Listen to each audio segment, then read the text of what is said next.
Booked and busy si Sangre Flamara Faith Da Silva sa sunod-sunod niyang projects from acting, dancing to hosting. Sa sobrang abala, may time pa kaya siya for love life? Makichika kay Lars Santiago. So let's stay. Nakipagkatuwaan ng todo si Faith Da Silva sa idinaos na Sparkle Birthday Lunch para sa Sparkle artists na nagbi-birthday sa buwan ng April, May at June. Masaya raw si Faith na makabanding ang kapwa niya Sparkle Stars sa mga ganitong pagkakataon. Masarap din na mas makilala ng lubusan ng iba pang mga artists and also yung mga bosses namin, mga managers namin. Kinikilig si Faith kapag napag-uusapan ang malaking tagumpay ng Encantadia Chronicles Sangre. Simula nang ipalabas ito noong nakaraang linggo sa GMA Prime. Tito Lar, more than the ratings, it's the movement and the impact na nararamdaman ko talaga kung gaano ka-excited yung mga Encantadix natin. And kasi kami ni na Bianca, ako, Bianca, Angel, Kelvin, at Rian, we all watched in the same area. It just felt surreal na to think about ilang tao din yung kasabay namin na napapanood siya for the very first time.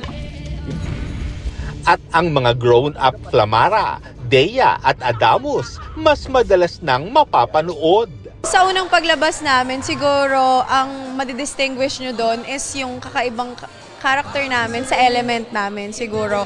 At kung paano kami pinalaki ng aming mga magulang. Kasi ako, galing ako sa Hatoria at Punjabe. So kung paano ba binago ng buong pamilya yung isang firekeeper, kumbaga. Hindi lang Sangre ang pinagkakaabalahan ngayon ni Faith. Dahil sa darating na Sabado, mapapanood din siya sa Stars on the Floor. Isa si Faith sa Celebrity Dance Stars sa original Kapuso Dance Show. It's a challenge, not just for me, para po sa aming lahat doon. And ang masasabi ko lang, I'm so grateful na I can finally say na parte ako ng dance community. At yung syempre ang mga judges natin, Mamang Pokwang, Marian Rivera, Sir J, at syempre hosted by Alden Richards. Dito nga raw naranasan ni Faith ang pagsayaw sa mga genre na hindi siya pamilyar. Sa totoo lang, yung paso doble, jive, yung dance sport, this is something I've never done before in my life. Hip-hop na pang lalaki.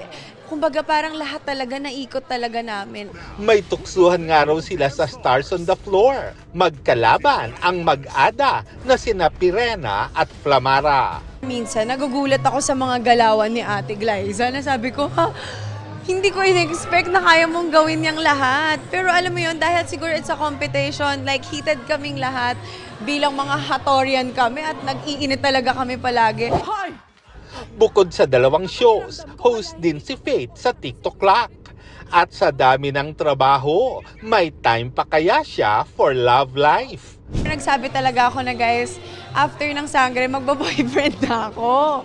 Sabi ko, pero parang ngayon, may Stars on the Floor na naman din. So parang tatapusin ko din muna ba yung Stars on the Floor bago ko mag-love life. Lars Santiago, updated sa showbiz happening.